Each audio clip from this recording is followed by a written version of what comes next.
Hello students, good morning all of you. 10th class में हमारा chapter third चल रहा है, money and credit. Previous class में हमने two different credit situations and terms of credit के बारे में डिस्कस किया था। आज की हमारी क्लास में जो हमारा टॉपिक है formal sector credit in India and formal and informal credit, who gets what, कौन क्या प्राप्त करता है, फॉर्मल सेक्टर्स क्या है, इनफॉर्मल सेक्टर्स क्या है, उनकी टर्म्स क्या है, इसके बारे में इस क्लास में हम डिस्कस करते हैं। तो देखते हैं टॉपिक को। Formal sector credit in India. Formal sectors में क्रेडिट की क्या सिचुएशन है, फॉर्मल सेक्टर्स में किस प्रकार ऋण दिए जाते हैं और फॉर्मल सेक्टर्स में कौन कौन आते हैं वो हम इस टॉपिक में देखेंगे। We have seen in the above examples that people obtain loans from various sources. ये हमने ऊपर देखा था एग्जांपल के द्वारा कि पीपल जो है वो किस प्रकार वेरियस सोर्सेज से लोन ऑब्टेन करते हैं, ये हमने ऊपर देखा था। The various types of loans can be conventionally grouped as formal sector loans and informal sector loans। तो विभिन्न प्रकार के क्रेडिट को दो वर्गों में हम बांट सकते हैं, एक तो फॉर्मल सोर्सेज और एक इनफॉर्मल सोर्सेज या फॉर्मल सेक्टर और इनफॉर्मल सेक्टर्स। फॉर्मल सेक्टर्स का मतलब औपचारिक क्षेत्रक और इनफॉर्मल सेक्टर्स का मतलब अनौपचारिक क्षेत्रक। तो फॉर्मल सेक्टर्स कौन कौन से हैं, इनफॉर्मल सेक्टर्स कौन कौन से हैं, ये हम आगे देखेंगे। Among the former are loans from banks and cooperatives. तो ये आ गया आपके जो फॉर्मल सेक्टर्स के जो क्षेत्रक है वो एक तो है बैंक और एक है कोऑपरेटिव्स। बैंक और कोऑपरेटिव्स ये दोनों फॉर्मल सेक्टर्स में आते हैं, फॉर्मल सोर्सेज में आते हैं, औपचारिक क्षेत्रक में आते हैं। कौन?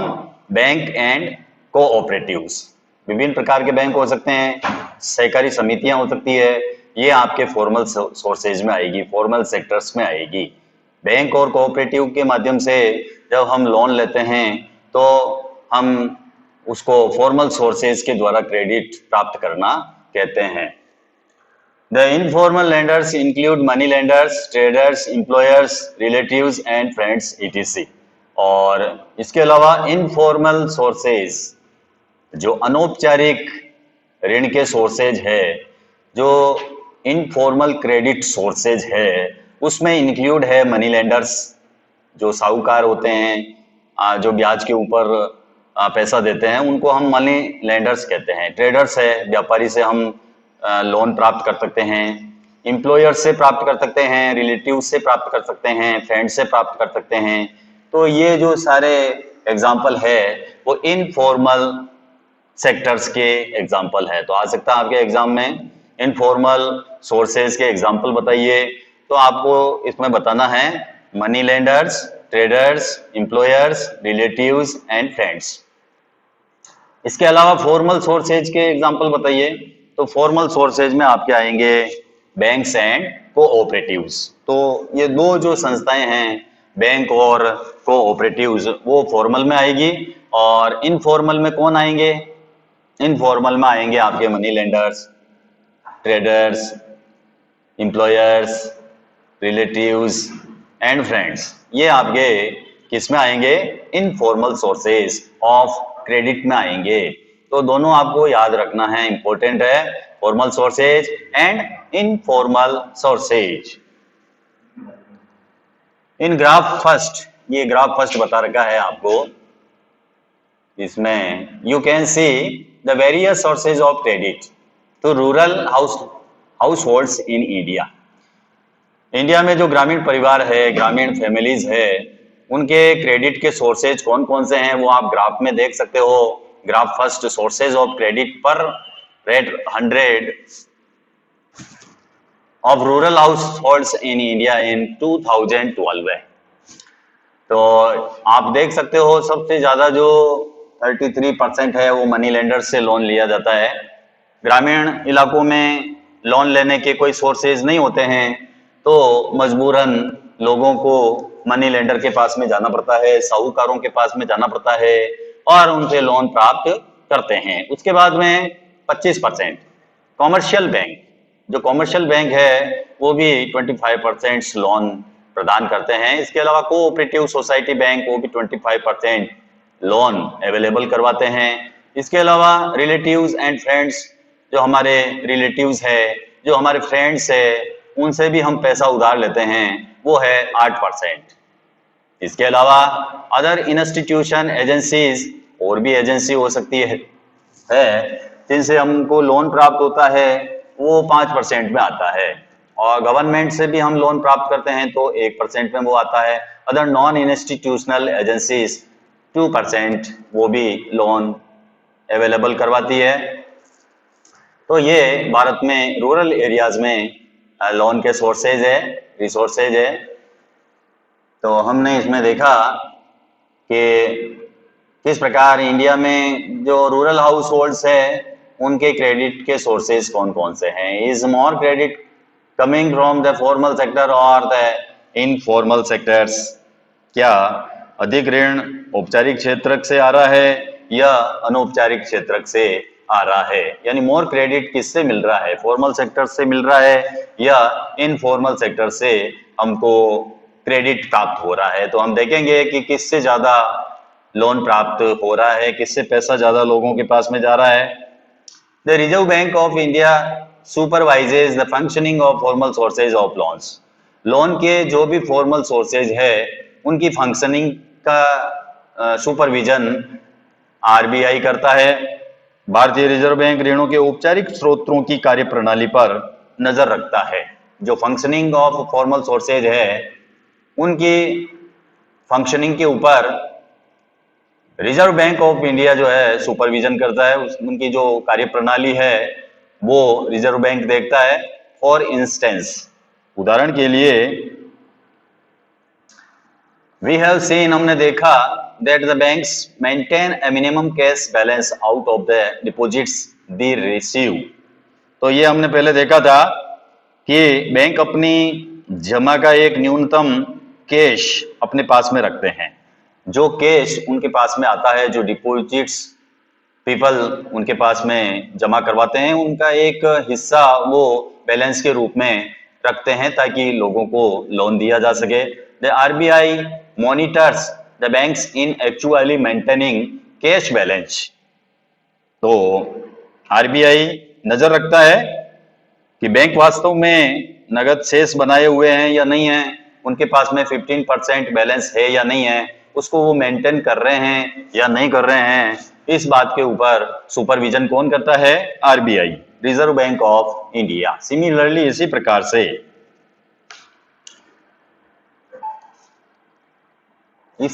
से द आरबीआई सीज, आरबीआई ये भी देखता है that the banks give loans not just to profit making business and traders but also to small cultivators, small scale industries, to small borrowers etc। और इसके अलावा बैंक इस बात के ऊपर भी नजर रखता है कि बैंक केवल लाभ अर्जित करने वाले जो बिजनेसमैन है, जो व्यापारी है, उनको ही ऋण दे रहा है। इसके अलावा बल्कि छोटे किसानों, छोटे उद्योग, छोटे कर्जदारों, उनको भी ऋण दिया जा रहा है या नहीं दिया जा रहा है, इस बात पर भी आरबीआई सुपरविजन करता है बैंकों के ऊपर। तो रिजर्व बैंक का क्या काम है? रिजर्व बैंक का काम एक तो यह है कि maintain minimum cash balance. Bank जो है वो मिनिमम कैश बैलेंस का मेंटेन रखते हैं या नहीं रखते हैं, इसका सुपरविजन करते हैं। और दूसरी बात क्या है? दूसरी बात यह है कि आरबीआई सीज, ये देखता है that the banks give loans not just to profit making business. Bank केवल प्रॉफिट मेकिंग बिजनेस को ही लोन दे रहा है, एंड ट्रेडर्स, केवल व्यापारियों को ही लोन दिया जा रहा है, बट लेकिन आल्सो टू स्मॉल कल्टीवेटर्स, जो छोटे कल्टीवेटर्स है, स्मॉल स्केल इंडस्ट्रीज, जो छोटे उद्योगपति है, टू स्मॉल बोरोवर्स, जो स्मॉल बोरोवर्स है उनको भी ऋण मिल रहा है या नहीं मिल रहा है। इसके ऊपर भी आरबीआई नजर रखता है। तो आरबीआई के ये फंक्शन है, आपको ध्यान रखना है। आरबीआई क्या करता है, एक तो ये ध्यान रखता है banks maintain A minimum cash balance out of the deposits the receive, ये देखता है। और इसके अलावा RBI sees that the banks give loans not just to profit-making businesses and traders but also to small cultivators, small scale industries, to small borrowers, etc. ये भी ध्यान रखता है। Periodically, समय समय पर banks have to submit information to the RBI on how much they are lending to whom at what interest rate, etc. और समय समय पर बैंकों द्वारा आरबीआई को ये जानकारी देनी पड़ती है कि वो कितना और किन किन किन को ऋण दे रहे हैं और उनकी ब्याज की दरें क्या है। ये भी बैंकों को आरबीआई को रिपोर्ट पेश करनी पड़ती है पीरियोडिकली, समय समय पर। Banks have to submit information to the RBI, bank को इंफॉर्मेशन भी सबमिट करनी पड़ती है आरबीआई को on how much they are lending, कितना वो धन दे रहे हैं, कितना लोन दे रहे हैं, टू होम, किसको दे रहे हैं, एट व्हाट इंटरेस्ट रेट, और क्या ब्याज की दरें रखी गई है। ये रिपोर्ट भी समय समय पर बैंकों को आरबीआई को पेश करनी पड़ती है। There is no organization which supervises the credit activities of lenders in the informal sectors. अनौपचारिक क्षेत्र में ऋणदाताओं की गतिविधियों को देखने वाली इस प्रकार की कोई संस्था नहीं है। फॉर्मल सेक्टर्स में तो है आरबीआई, लेकिन जो इनफॉर्मल सेक्टर्स है, जैसे मनी लेंडर है, आपके मित्र हो सकते हैं, एम्प्लॉयर हो सकता है, तो उनकी जो एक्टिविटीज है, क्रेडिट एक्टिविटीज, उनको सुपरविजन करने वाला कोई भी ऑर्गेनाइजेशन नहीं है। फॉर्मल सेक्टर्स में तो है ऑर्गेनाइजेशन, लेकिन जो इनफॉर्मल सेक्टर्स है, उनकी जो क्रेडिट एक्टिविटीज है, उनको देखने वाला कोई ऑर्गेनाइजेशन नहीं है इनफॉर्मल सेक्टर्स में।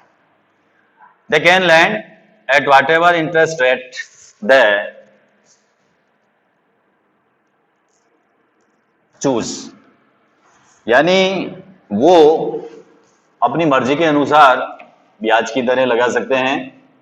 There is no one to stop them from using unfair means to get their money back. उन्हें नाजायज तरीकों से अपने पैसे वापस लेने से रोकने वाला कोई नहीं है। कभी भी वो पैसे वापस मांग सकते हैं, अनफेयर मीन्स से वो मनी बैक की डिमांड कर सकते हैं। तो इस प्रकार there is no one to stop them, कोई भी उनको रोकने वाला नहीं है। Compared to the formal lenders, most of the informal lenders charges a much higher interest on loans. औपचारिक ऋणदाताओं की तुलना में अनौपचारिक क्षेत्र के ज्यादातर ऋणदाता कहीं अधिक ब्याज वसूल करते हैं। जो ऋणदाता है, जो लेंडर्स है, formal lenders, informal lenders. Formal lenders क्या करते हैं, कम ब्याज लेते हैं। इनफॉर्मल लेंडर्स क्या करते हैं, हायर इंटरेस्ट के ऊपर लोन देते हैं। जबकि फॉर्मल लेंडर्स के यहाँ से हमें कम ब्याज के ऊपर लोन मिल जाता है, जबकि जो इनफॉर्मल लेंडर्स है वो ब्याज की दर ऊंची रखते हैं, वहां हमको ज्यादा ब्याज देना पड़ता है। Thus the cost to the borrower of informal loan is much higher. इसलिए इनफॉर्मल लोन्स जो है वो कर्जदाता को अधिक महंगा पड़ता है। जो कर्जदाता है, जो कर्ज लेने वाला है, उसके लिए लोन जो है वो क्या पड़ता है, अधिक महंगा पड़ता है। कर्जदाता को ये लोन बहुत महंगा पड़ता है, क्योंकि वो इनफॉर्मल सोर्सेज से लोन प्राप्त कर रहा है, वहां पर रेट ऑफ इंटरेस्ट ज्यादा लगती है। Higher cost of borrowing means larger part of the earning of the borrower is used to repay the loan. ऋण की ऊंची लागत का मतलब यह है कि कर्जदार की अधिक आय का अधिकतर हिस्सा जो इंटरेस्ट है उसको चुकाने में खर्च हो जाता है। जो कमाता है पीपल, उसका अधिकांश जो पार्ट है वो रीपे करने में लोन को रीपे करने में लग जाता है। हैंस इसलिए borrowers have less income left for them salvage, इसलिए चुकाने के बाद में बोरोवर्स के पास में इनकम लेस हो जाती है। As we saw for Shyamlal in Sonpur, जैसा कि हमने सोनपुर के श्यामलाल के मामले में देखा था। इन सर्टेन केसेज, कुछ मामलों में, the high interest rate for borrowing can mean that the amount to be repaid is greater than the income of the borrower. तो कुछ मामलों में ये भी देखा जाता है कि ऋण की ऊंची ब्याज दरों के कारण कर्ज वापस करने की रकम कर्जदार की आय से भी अधिक हो जाती है। जितना वो कमाता है उससे भी ज्यादा कर्ज की राशि हो जाती है, उस यानी चुकाने वाला जो पैसा होता है वो उसकी इनकम से भी ज्यादा हो जाता है, यानी इनकम कम होती है और उसका कर्जा बढ़ जाता है। This would led to increasing डेब्ट। तो इससे क्या होता है, इससे ऋण जाल बढ़ता है, डेब्ट इंक्रीज होती है, यानी जो ऋण है वो बढ़ता जाता है, ऋण का बोझ बढ़ जाता है। This could lead to increasing डेब्ट as we saw for Rama in Sonpur, जैसा कि हमने ऊपर एग्जांपल में देखा था रमा के मामले में। जो सोनपुर की रहने वाली है वो लोन लेती है, नहीं चुका पाती है और नेक्स्ट ईयर वो फ्रेश लोन ले लेती है और डेब्ट ट्रैप में वो फंस जाती है, ऋण जाल में वो फंस जाती है। ये हमने ऊपर देखा था।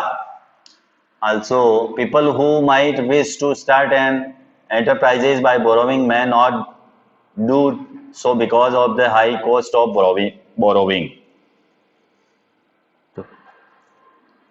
जो लोग कर्ज लेकर अपना व्यवसाय शुरू करना चाहते हैं वो अधिक लागत को देखकर पीछे हट जाते हैं।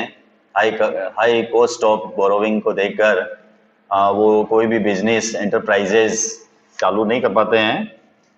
For these reasons banks and cooperative society need to lend more. इन सभी कारणों को देखते हुए बैंकों और सहकारी समितियों को ज्यादा कर्ज देना चाहिए, क्योंकि जो इनफॉर्मल सोर्सेज है वहां से लोगों को काफी परेशानी आती है, ज्यादा ब्याज देना पड़ता है। तो इसी कारण से banks and cooperative society need to lend more, इसलिए बैंकों और सहकारी समितियों को ज्यादा लोगों को ऋण देना चाहिए। This would lead to higher incomes and many people could then borrow cheaply for a variety of needs. इसके जरिए लोगों की आय बढ़ सकती है और बहुत से लोग अपनी विभिन्न जरूरतों के लिए सस्ता कर्ज ले सकते हैं। They could grow क्रॉप्स को ग्रो कर सकते हैं, डू बिजनेस चालू कर सकते हैं, set up small scale industries etc, और इसके द्वारा वो स्मॉल स्केल इंडस्ट्रीज को सेटअप कर सकते हैं। They could set up new industries और ट्रेड इन गुड्स। इसके अलावा वो नया उद्योग लगा सकते हैं, वस्तुओं का व्यापार कर सकते हैं। Cheap and affordable credit is crucial for the country's development. तो ये भी बताया गया है कि चीप और अफोर्डेबल जो क्रेडिट होता है वो क्रूशियल है, किसके लिए? कंट्रीज डेवलपमेंट के लिए। देश के विकास के लिए सस्ता और सामर्थ्य के अनुकूल कर्ज आवश्यक है। Cheap and affordable credit is crucial for the country's development. Country के डेवलपमेंट के लिए चीप एंड अफोर्डेबल क्रेडिट की बहुत ही क्रूशियल डिमांड है, क्रूशियल नीड है।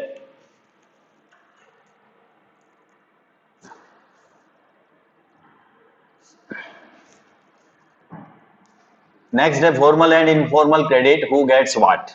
औपचारिक और अनौपचारिक क्रेडिट किसे क्या मिलता है? ग्राफ 2 शोज, ग्राफ 2 बताता है the importance of formal and informal sources of credit for people in urban areas. तो ग्राफ 2 शहरी क्षेत्र के लोगों के लिए क्रेडिट के औपचारिक अनौपचारिक महत्व को बताता है। फॉर्मल जो सोर्सेज है ऑफ क्रेडिट उसका क्या इंपॉर्टेंस है, इनफॉर्मल सोर्सेज ऑफ क्रेडिट उसका लोगों के लिए क्या इंपॉर्टेंस है, ये ग्राफ 2 शो करता है। The people are divided into 4 groups. तो पीपल को 4 ग्रुप्स में डिवाइडेड किया गया है, फ्रॉम पुअर टू रिच। एक तो है poor to rich as shown in the figure में हम देख सकते हैं poor households with few assets, well off households, rich household, ये 4 ग्रुप्स में लोगों को बांटा गया है। तो फर्स्ट पुअर टू रिच है, और इसके अलावा as shown in the figure you can see that 85% of the loans taken by poor households in the urban areas are from informal sources। हम ये देख सकते हैं कि 85% जो लोन लिया जाता है पुअर हाउसहोल्ड्स के द्वारा अर्बन एरियाज में, वो इनफॉर्मल सोर्सेज से लिया जाता है। जो अनौपचारिक ऋण के सोर्सेज है वहां से ऋण प्राप्त किया जाता है। जो 85% जो लोग हैं अर्बन एरियाज के, वो इनफॉर्मल सोर्सेज से ऋण प्राप्त करते हैं। Compare this with the rich urban households, इसको आप रिच अर्बन हाउसहोल्ड्स से आप कंपेयर कर सकते हो। व्हाट डू यू फाइंड, आप क्या देखते हैं, only 10% of their loans are from informal sources. तो वहां पर केवल 10% जो है लोन इनफॉर्मल सोर्सेज से प्राप्त होता है, while 90% are from formal sources, जबकि 90% जो लोन प्राप्त होता है वो फॉर्मल सोर्सेज से प्राप्त होता है। तो फॉर्मल सोर्सेज कौन कौन से हैं? Banks and cooperatives. Informal sources कौन कौन से हैं? Money lenders, friends, relatives, traders, ये इनफॉर्मल सोर्सेज है। तो अर्बन एरियाज में जो 90% जो लोन प्राप्त किया जाता है, पैसा प्राप्त किया जाता है, फॉर्मल सोर्सेज से प्राप्त किया जाता है। A similar pattern is also found in rural areas. इसी प्रकार का सेम पैटर्न जो है वो रूरल एरियाज में भी पाया जाता है। The rich households are availing cheap credit from formal lenders, whereas the poor households have to pay a large amount for borrowing। अमीर परिवार औपचारिक ऋणदाताओं से सस्ता ऋण ले रहे हैं। जो अमीर फैमिलीज है, रिच फैमिलीज है, वो फॉर्मल जो सोर्सेज है वहां से सस्ता ऋण ले रहे हैं, जबकि गरीब परिवारों को कर्ज के लिए बहुत सारा पैसा देना पड़ता है। जो गरीब परिवार है, पुअर हाउस होल्ड्स, उनको लार्ज अमाउंट ऑफ बोरोइंग के लिए पे करना पड़ता है। What does all this suggest, इन सब से क्या पता चलता है? First, the formal sector still meets only about half of the total credit needs of the rural people. तो इससे हमको ये पता चलता है कि फॉर्मल सेक्टर्स अभी भी ग्रामीण परिवारों की कुल ऋण जरूरतों का केवल 50% ही पूरा कर पा रहा है। जो फॉर्मल सोर्सेज है जैसे बैंक्स है, कोऑपरेटिव्स है, वो ग्रामीण परिवारों की कुल ऋण जरूरतों का केवल 50% ही पूरा कर पाते हैं। The remaining credit needs are met from informal sources, और बाकी जरूरतें इनफॉर्मल सोर्सेज से पूरी की जाती है। तो ये ग्राफ 2 है of all the loans taken by urban households. शहरी परिवारों द्वारा लिए गए कुल ऋण का कितना प्रतिशत, what percentage was formal and what percentage was informal. जो शहरी परिवार है उनके द्वारा जो ऋण लिया जाता है उनका कितना प्रतिशत औपचारिक और कितना प्रतिशत अनौपचारिक था। तो 85% पुअर हाउस होल्ड्स, सॉरी पहले ये देख लीजिए आप, ब्लू जो आपके ग्राफ बता रखा है percentage of loans from the informal sectors, ये वाला जो भाग है ब्लू कलर का, ये इनफॉर्मल सेक्टर्स के द्वारा लोन दिया जा रहा है। और जो थोड़ा डार्क कलर है वो पर्पल कलर है, ये percentage of loans from the formal sectors, ये फॉर्मल सेक्टर्स के द्वारा ऋण प्रदान किया जा रहा है। तो हम देख सकते हैं कि यहाँ पर इनफॉर्मल सेक्टर्स से ज्यादा ऋण लोगों के द्वारा लिया जा रहा है 85%, केवल 15% जो है वो फॉर्मल सेक्टर्स जो है ऋण प्रदान कर रहा है पुअर हाउस होल्ड्स को। दूसरा है house holds with few assets, जिनके पास में कुछ एसेट्स है, उनमें 53% इनफॉर्मल सेक्टर से ऋण प्राप्त कर रहे हैं, 47% जो है वो फॉर्मल सेक्टर से ऋण प्राप्त कर रहे हैं।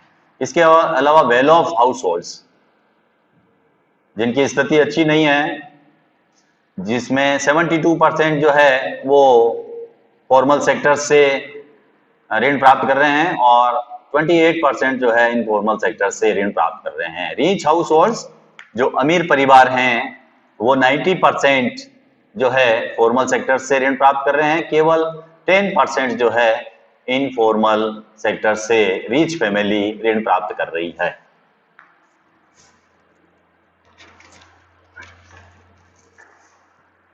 Most loans from informal lenders carry a very high interest rate and do little to increase the income of the borrowers. जो इनफॉर्मल लेंडर्स है, अनौपचारिक ऋणदाताओं से लिए गए उधार पर आमतौर से व्यक्ति की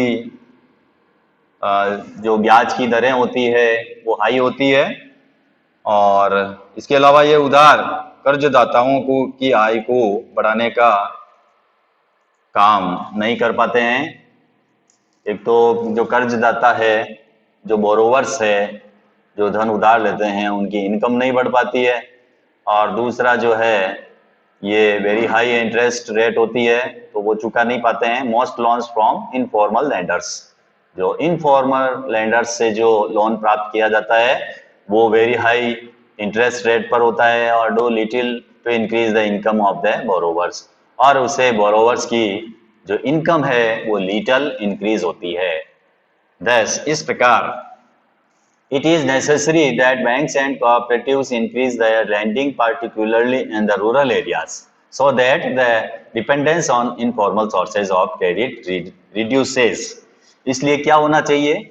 इसलिए होना ये चाहिए कि बैंकों और सहकारी समितियों को अपनी गतिविधियां विशेषकर ग्रामीण क्षेत्रों में बढ़ाना चाहिए, क्योंकि ग्रामीण क्षेत्रों में बैंकों की कमी है, कोऑपरेटिव्स की कमी है, इसलिए लोगों को मजबूर होकर इनफॉर्मल सोर्सेज से लोन प्राप्त करना पड़ता है। तो इसलिए हमारा ये सुझाव है, तो क्या होना चाहिए? इट इज नेसेसरी, ये आवश्यक है, that banks and cooperatives increase their lending particularly in the rural areas.